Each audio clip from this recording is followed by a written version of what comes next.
والعصر إن الإنسان لفي خسر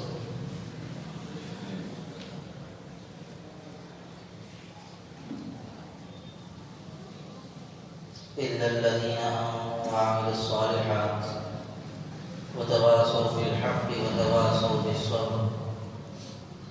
صدق الله العظيم. اللهم صل وسلم وبارك على حبيبك سيدنا محمد وعلى آله وصحبه أجمعين. قابل قدر معزز حضور اور عزیز بھائیوں، دنیا کے اندر مال کی نعمت ہر ایک کو نہیں ملتی، اولاد کی نعمت ہر ایک کو نہیں ملتی، جائیداد کی نعمت ہر ایک کو نہیں ملتی، صحت کی نعمت ہر ایک کو نہیں ملتی، فراغت کی نعمت ہر ایک کو نہیں ملتی، لیکن وقت ایسی نعمت ہے جو امیر کو بھی ملی ہوئی ہے، غریب کو بھی ملی ہوئی ہے، بیمار کو بھی ملی ہوئی ہے، صحت مند کو بھی ملی ہوئی ہے، جاہل کو بھی ملی ہوئی ہے، عالم کو بھی ملی ہوئی ہے۔ دنیا کے اندر جتنے بسنے والے انسان ہیں وہ کسی بھی مذہب کے ہوں، کسی بھی مسلک کے ہوں، ہر ایک کو وقت کی نعمت ملی، اور دنیا کے اندر ترقی اسی نے کی ہے جس نے اس نعمت کی قدر کی۔ جن لوگوں نے وقت کی قدر نہیں کی، زمانے نے ان کی قدر نہیں کی۔ جن لوگوں نے وقت کی قدر کی ہے، ان کی قدر ان کے مرنے کے بعد بھی ہوئی ہے، ان کی زندگی میں بھی ہوئی ہے۔ ان کے کیے ہوئے کاموں سے ان کے مرنے کے بعد لوگوں نے فائدہ اٹھایا ہے۔ اس لیے وقت کو بہت قیمتی سمجھنا چاہیے، اور وقت قیمتی سمجھنے کی چیز بھی ہے۔ اگر انسان وقت کی ناقدری کرے گا تو ایسی صورت میں یہ وقت کسی کا انتظار نہیں کرتا ہے۔ جو اس کو کام میں لاتا ہے وہ کارگر بن جاتا ہے، اور جو اس کو کام میں نہیں لاتا وہ بیکار ہو جاتا ہے، زمانے کی نظر میں اس کی کوئی اہمیت نہیں رہتی۔ سرکار دو عالم سیدنا محمد رسول اللہ صلی اللہ علیہ وسلم نے وقت کی قدر و قیمت کرنے کی اور وقت کی قیمت پہچاننے کی حضرات صحابہ کو بہت ترغیب دی، اور حضرات صحابہ نے اپنے وقت کی خوب قدر کی، زمانے کو بتایا، عبادات کے اندر وقت کی قدر کر کے صحابہ نے بتایا، تجارت کے اندر وقت کی قدر کر کے تجارت کو بڑھا کر صحابہ نے لوگوں کو بتایا کہ جو تجارت کے اندر سچائی، ایمانداری، دیانتداری اور وقت کی قدردانی کے ساتھ تجارت کرتا ہے اس کی تجارت کے اندر برکت ہوتی ہے۔ ہر معاملے میں حضرات صحابہ نے وقت کی قدردانی کو امت کے سامنے پیش کیا۔ اللہ تبارک و تعالیٰ نے بھی وقت کی خوب قدر کرنے کی ترغیب قرآن کریم میں جگہ جگہ پر، کبھی فجر کے وقت کی اللہ نے قسم کھائی، کبھی چاشت کے وقت کی اللہ نے قسم کھائی، کبھی عصر کے وقت کی اللہ نے قسم کھائی، کبھی صبح کے نکلتے سورج کے وقت کی اللہ تبارک و تعالیٰ نے قسم کھائی، کبھی رات کی اللہ تبارک و تعالیٰ نے قسم کھائی۔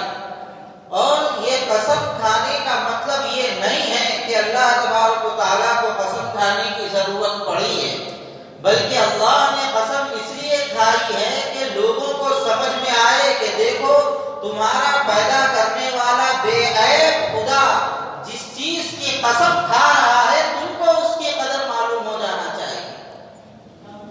اللہ تبارک و تعالیٰ نے اوقات کی قسم ہمارے لیے کھائی ہے تاکہ ہمیں وقت کی قدر و قیمت کا اندازہ ہو، اور یہ وقت اتنا قیمتی ہے، اتنا قیمتی ہے کہ جو بھی اس کو غفلت میں گنوا دیتا ہے بعد میں اگر اس کو عقل ہے تو پچھتاتا ہے، اور اگر عقل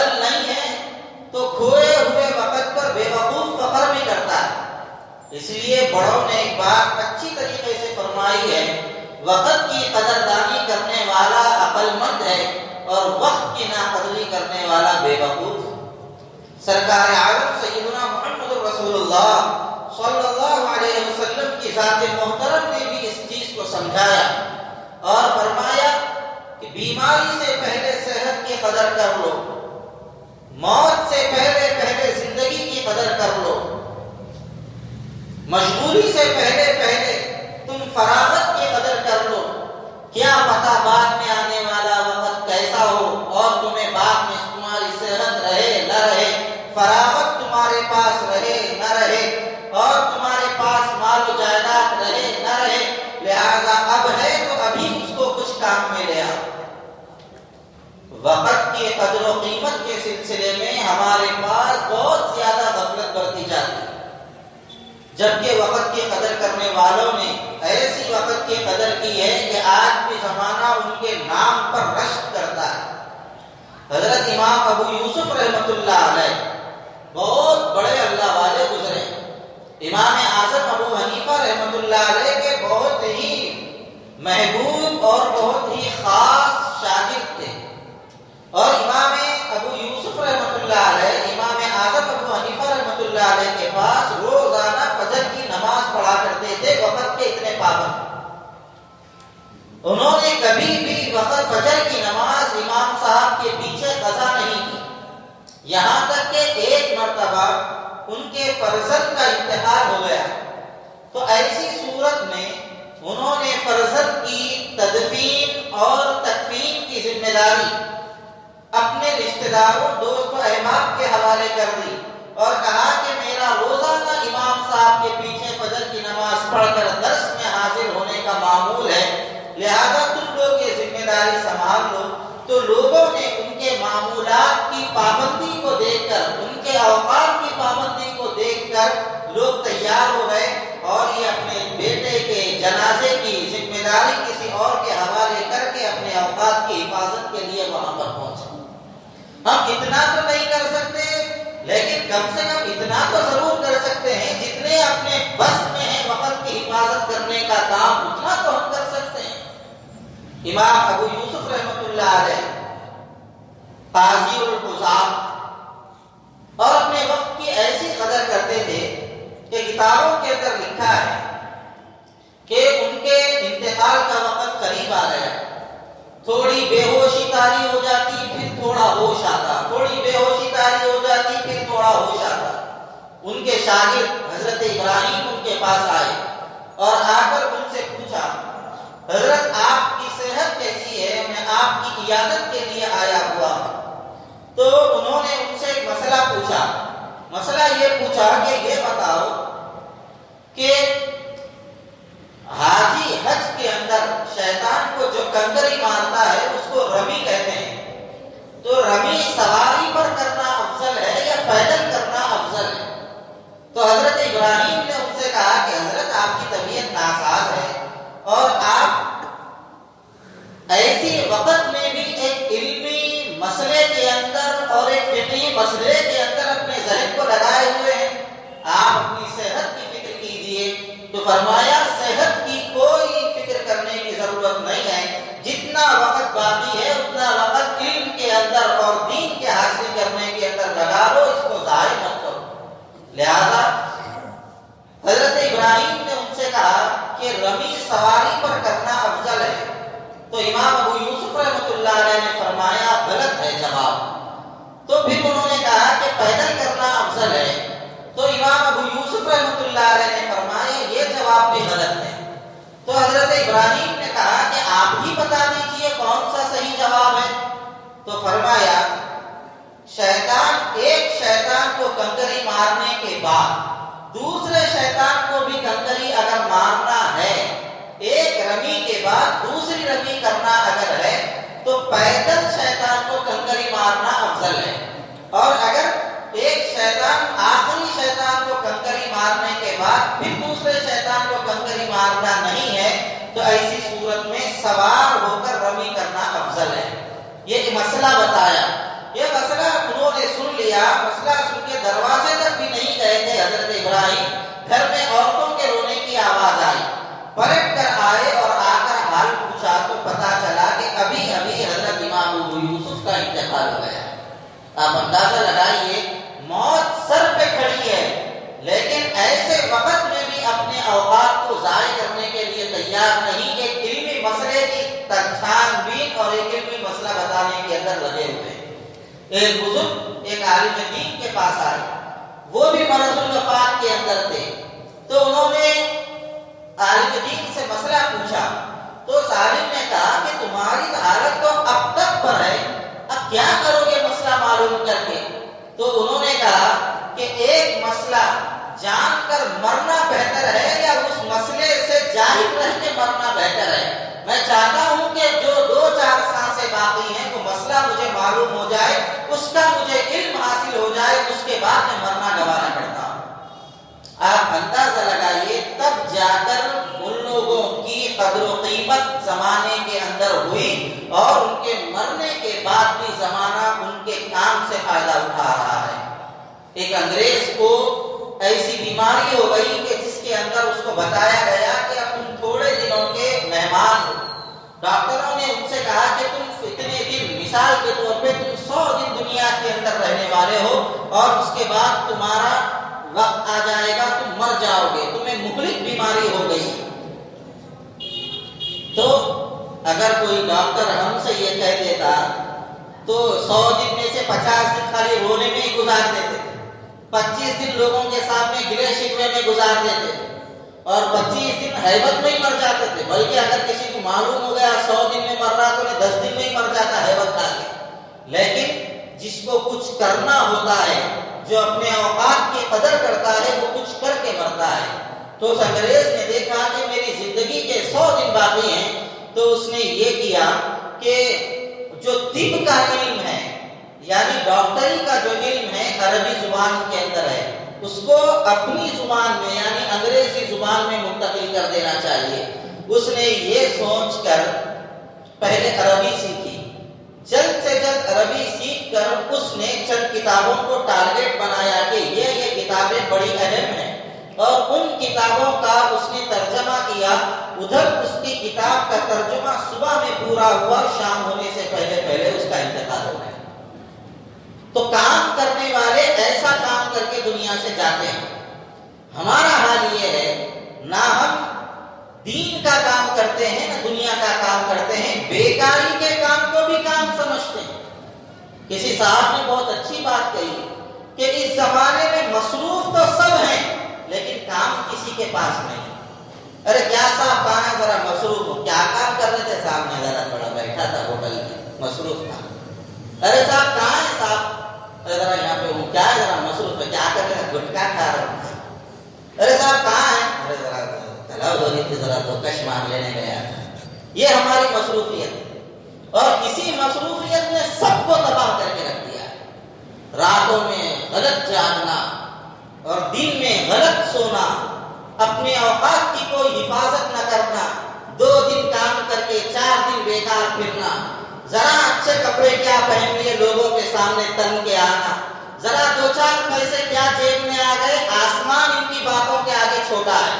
یہ ہمارے نوجوانوں کا حال بنتا جا رہا ہے۔ وقت کی ناقدری میں ہمارے شہر کے نوجوان جتنے آگے ہیں، ہم کہتے ہیں پوری ہندوستان میں کسی اور جگہ پر نوجوان آگے نہیں ہیں۔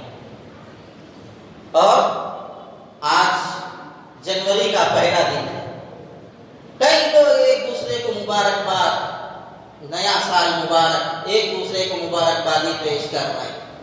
یاد رکھیے، یہ مبارکبادی پیش کرنا اگرچہ اسلامی اعتبار سے درست نہیں ہے، لیکن عقل کے اعتبار سے بھی درست نہیں ہے۔ عقل مندی اس میں نہیں ہے کہ ہم ایک دوسرے کو مبارکبادی دینے لگے۔ عقل مندی اس میں ہے کہ گزشتہ سال میں نے کیا کمایا، کیا کھویا، آئندہ سال مجھے کیا کرنا ہے، کیسے کرنا ہے، اس کا ایک پلان بنایا جائے، ایک نظام العمل بنایا جائے۔ گزشتہ سال میں نے اتنے پیسے کمایا ہے، اس سال مجھے اتنے پیسے کمانا ہے۔ گزشتہ سال میری دینی اعتبار سے یہ کیفیت تھی، یہ سال مجھے ایسی کیفیت بنانا ہے۔ اگر ہمارے پاس کوئی ٹارگیٹ نہیں ہوگا تو ہم کام نہیں کر سکیں گے۔ تقاضے پیدا نہیں ہوتے ہیں، تقاضوں کو پیدا کرنا پڑتا ہے۔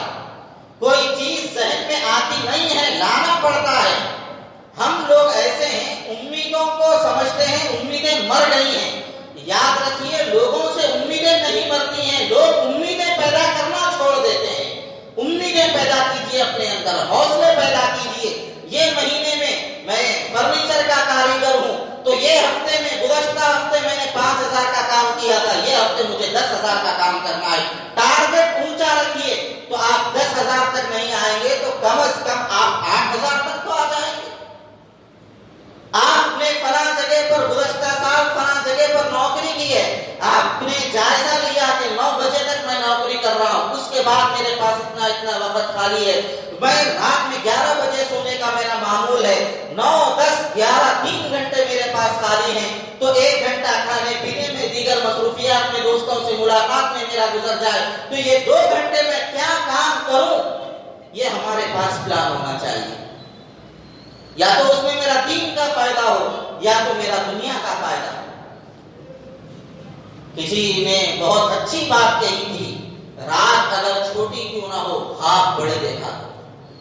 بڑے خواب دیکھنے سے بڑی امیدیں ہمارے اندر آتی ہیں، ہم بڑے خواب نہیں دیکھتے، بڑی امیدیں ہمارے اندر نہیں آتی۔ ہمارے نوجوان چھوٹی چھوٹی چیزوں کے اندر لگے ہوئے ہیں، بس کیا ہفتے بھر میں کام کر لیے، گٹکے سگریٹ کے پیسے آ گئے، گھر میں متعین ہے پیسے 2,000 دینا، کسی کے گھر میں 4,000 دینا، کسی کے گھر میں 200 400 گھر میں دینے کے پیسے آ گئے، بس پی لیے، کھا لیے، پارٹی کر لیے، کدھر کا ادھر صاف۔ وہیں دوسروں کو دیکھیے، دوسری قوموں کو دیکھیے، آپ اس کے پاس مکان نہیں ہوتا تو وہ یہ ٹارگٹ بناتا ہے 3 سال کے اندر مجھے مکان خرید کر مجھے مکان بنانا ہے۔ اور ایک بات میں یہ کہوں کہ دیہات کے لوگوں سے زیادہ حالت خراب معاشی اعتبار سے شہر والوں کی ہے۔ یہ آنکھیں ایسے لوگوں کو دیکھی ہیں جن کے پاس ذاتی مکان تھا، اب وہ کرائے کے گھر میں، جن کے پاس بڑی بڑی موٹریں تھیں، اب وہ پیدل گھومنے پہ مجبور ہیں اور لوگوں کے سامنے بڑی بڑی باتیں کرتے تھے، ارے گاؤں سے آیا ہمارے پاس ذاتی گھر ہے۔ انہیں گاؤں سے آ کے محنت کرا، مزدوری کرا، دن رات ایک کر کے گھر خریدا، جس گھر میں کرائے سے تھا مکاندار سے وہی گھر خرید لیا، وہی مکاندار اس گھر کا کرایہ دار بن گیا۔ بعد میں بڑے بڑے کرتے تھے کیا تم ہمارے کرایہ دار ہے، اب وہی کرایہ دار کو یہ مکاندار صاحب کرایہ دے رہے۔ ارے ہے نہیں ہے ایسا، نہیں سمجھ میں آ رہا، 2 گلیوں کا راؤنڈ مار لو، ذرا پوچھ لو، 3 4 نکل جاتے ہیں۔ میں یہ بات آپ کو اس لیے عرض کر رہا ہوں کہ ہر ایک کو دیکھو، نئے سال کی مبارکبادی، نئے سال کی مبارکبادی، ارے کرے کیا تم گزشتہ سال، وہ جائزہ ہمارے پاس کچھ نہیں ہے۔ ایک نظام آپ بنا لیجئے اور ایک معیار بنائیے کہ میں یہ جو کام کر رہا ہوں اس میں میرا دین کا فائدہ ہے، بہت اچھی چیز ہے، یا دنیا کا فائدہ ہے تو بھی اچھی چیز ہے۔ اگر دین کا فائدہ نہیں یا دنیا کا فائدہ نہیں تو ایسی صورت میں اگر میں یہ کام کر رہا ہوں تو میرے سے بڑا بے وقوف کوئی نہیں۔ ہر کام کرنے سے پہلے یہ سوچ، یہ فکر ہمارے اندر ہونا چاہیے کہ میں یہ جو کام کر رہا ہوں اس میں میرا یا تو دین کا فائدہ ہو یا تو میرا دنیا کا فائدہ ہو۔ اگر فائدہ نہیں تو مجھے یہ کام نہیں کرنا چاہیے۔ اگر ہر نوجوان اگر یہ کام کرنے لگ جائے، اگر ہمارے تعلیم حاصل کرنے والے کالج کے بچے اپنی تعلیم کے اندر اگر یہ نظام بنا لیں تو آج بھی مسلمانوں میں IAS IPS بڑی مقدار میں پیدا ہو سکتے ہیں۔ ہمارے نوجوان بچے یہ نہیں کرتے، ہمارے نوجوان بچوں کے آگے کیا چیز ہے، دیکھ لیے لوگوں کو، کیا انہیں انجینئرنگ کرا، انہیں جاب کر رہا، اس کو 8,000 روپے تنخواہ آ رہے، تو بس یہ بھی سمجھ لیا انہیں میں بھی جاب کرا تو میں بھی 8,000 کما سکتا ہوں، جاب کرا تو میں بھی 80,000 کما سکتا ہوں، میں بھی جاب کرا تو میں بھی اتنا یہ کر۔ جو جس حالت پہ ہے اسی سطح پہ رہنے کی کوشش کر رہا ہے۔ دنیا کے اعتبار سے ترقی کا بھی کوئی مزاج ہمارے پاس نہیں۔ ہمارے پاس اونچا ذہن ہونا چاہیے، اونچی صلاحیتوں کا ہمارے پاس ایک حوصلہ ہونا چاہیے کہ انجینئروں کی بہت تعداد ہے، گلی گلی میں انجینئر ہے، ڈاکٹروں کی کمی ہے تو میں ڈاکٹر بنوں گا، ڈاکٹروں میں بھی MD ڈاکٹروں کی کمی ہے، MBBS ڈاکٹروں کی کمی ہے، میں وہ کروں گا، یہ فیلڈ میں ڈاکٹروں کی کمی ہے تو میں یہ فیلڈ کا ڈاکٹر بن کے لوگوں کی خدمت کروں گا۔ مزدوری کا ذہن لے کر اگر کوئی تعلیم حاصل کرتا ہے تو بڑا ہو کے مزدور ہی بنتا ہے، قوم کا خادم نہیں بنتا، نہ بڑا انسان بنتا ہے۔ ہمارے نوجوان بچے بھی علم حاصل کر رہے ہیں یہی سوچ کے، کیا کرتے صاحب انجینئرنگ کر کے انجینئرنگ پلانا دیتے، پیسے کماتے، وہی مزدوری کا ذہن۔ ڈاکٹر بن کے کیا کرتے صاحب، فلاں جگہ پہ کام کریں گے، فلاں جگہ پہ کام کریں گے، فلاں جگہ، مزدوری کا ذہن۔ ذہن کو اپنا آگے رکھیے، دنیا خوب کمائیے، دنیا کمانا برا نہیں ہے، دنیا خوب کمائیے اور مال کا حق ادا کیجیے، آپ دنیا کے بھی سلطان رہیں گے، اللہ کے بھی پیارے بن جائیں گے۔ دنیا تو خوب آ گئی، دین نکل گیا، بیکار ہے۔ دین بہت آیا، دین دار رہ کے دنیا سے صاحب میں 5 وقت کا نمازی ہوں، 5 روپے دیو نا، غلط ہے۔ دین کے نام پر مانگنا بھی برا ہے اور دنیا کے نام پر دین سے برا ہونا بھی برا ہے۔ ایسی صورت میں سب سے اچھی بات یہ ہے آپ دنیا کے اعتبار سے بھی مضبوط بنیے، دین کے اعتبار سے بھی مضبوط بنیے۔ اس لیے میں کہتا ہوں جو دیندار ہیں، مساجد کے امام ہیں، مؤذنین ہیں، مدارس کے علماء ہیں، ان کو تجارت کرنے دو، ان کو تجارت کے راستے بتاؤ۔ یہ مت بولو ارے امام صاحب کاروبار کر رہے ہیں، امام صاحب بڑی گاڑی میں مل رہے، امام صاحب یہ کر رہے، مولن صاحب رہ گئے وہاں یہ کر رہے۔ نہیں، ان کے چپے ہمیشہ کھا لیتے رہنا، کوئی امام صاحب اچھا امام صاحب، ان کو جھیل لیتے رہنا۔ سال میں ایک بار 500 کا لفافہ دیتا، پورے 5 سال حکومت کرتا۔ اس لیے میں کسی کا لفافہ نہیں لیتا، کوئی میرے پر حکومت ہی نہیں کرتا۔ میں اس لیے آپ کے سامنے یہ بات عرض کر رہا ہوں کہ آج ہمارے پاس دنیاوی اعتبار سے ہم بہت کمزور ہیں، مسلمان نچلی سطح پہ گر چکے ہیں، اتنی نچلی سطح پہ گر چکے ہیں کہ لوگ ہمارا مذاق اڑا رہے ہیں، اور دوسری قومیں محنت کر کے اتنی ترقی کر رہی ہیں کہ آپ ان کا اندازہ نہیں لگا سکتے۔ مسلمان 80,000 روپئے کما کر بھی اسی جگہ پر بیٹھا ہوا ہے اور غیروں کا ایک لیبر بچہ لیبری کا کام کر کے آج اس سے عالیشان مقام پر بیٹھا ہوا ہے۔ میں آپ کو سناؤں تو حیرت ہوگی آپ کو، اسی مسجد کی بات ہے۔ پہلے ہمارے پاس ایک نوجوان بچہ آتا تھا، مسجد کے بیت الخلا صاف کیا کرتا تھا، تو وہ فجر کے بعد آتا تھا، تو میں نے اس سے کہا کہ تم فجر کے بعد آ رہے ہو، کوئی اور وقت بھی وہ کر لو، رات میں تم کب سوتے؟ بولے جب ٹائم ملا جب سو جاتا ہوں۔ پھر صبح اتنا جلدی کیسا اٹھتے؟ تو اٹھنا پڑتا نا صاحب، نہیں اٹھے تو کیسا؟ بولے دن میں کیا کام کرتے آپ؟ تو انہیں بولا میں ڈگری کر رہا ہوں، میں کالج جاتا ہوں، ڈگری کر رہا ہوں، صبح صبح آپ کے مسجد کی صفائی کرتا ہوں، پھر جا کے جیسمین اسکول کی میں بیت الخلا کی صفائی کرتا ہوں، پھر اور 2 اسکولوں کا اس نے نام بتایا، میں ان اسکولوں کی صفائی کر کے اپنا روزگار بھی بنا رہا ہوں اور اپنی تعلیم بھی حاصل کر رہا ہوں۔ پھر اس کے بعد میں 5 بجے کے بعد آنے کے بعد جیم میں جا کے کوچنگ کا کام کرتا ہوں۔ ہمارے نوجوان کا ہے، ذرا اس کے کیا آرمس بن گئے، ذرا اس کے کیا وہ یہ بن گئے، بس کوڑا رکھا آتا تیل لگا دے کے دیکھو میرے، یہ حال ہمارا ہے۔ ہمارے پاس ترقی کا کوئی معیار نہیں ہے۔ میرے بزرگوں، میں یہ باتیں آپ سے تڑپ کے بول رہا ہوں، نوجوانوں دنیا کے اعتبار سے ترقی کرو، دین کے اعتبار سے ترقی کرو، اللہ والوں کی صحبت میں بیٹھو، اپنے اوقات کو اللہ کے واسطے ضائع مت کرو۔ تم علم حاصل کر رہے ہو، علم میں کمال پیدا کرو۔ تم کاریگر ہو، محنت سے اتنی محنت کرو کہ تم ایک مقام پر پہنچ کر تمہاری کاریگری کی داد تمہیں دینے لگے اور تمہارے ہاتھ پر بنانے کے لیے لوگ ترس جائیں۔ جب انسان کے اندر فن آتا ہے تو لوگ اس کو منہ مانگے قیمت دیتے ہیں، لیکن ہمارے پاس یہ مزاج نہیں ہے۔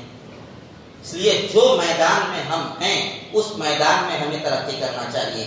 ہماری ہوٹل ہے، ہم ہوٹل میں اعلیٰ معیار کا کھانا دیں، شروع میں چکراٹ جمانے تک تھوڑا اچھا دے، پھر اس کے بعد ہم چلو برابر برابر۔ دوسرے لوگ ترقی کر کے آگے نکل گئے، ہماری چیز کہیں کہ وہیں رہ گئی۔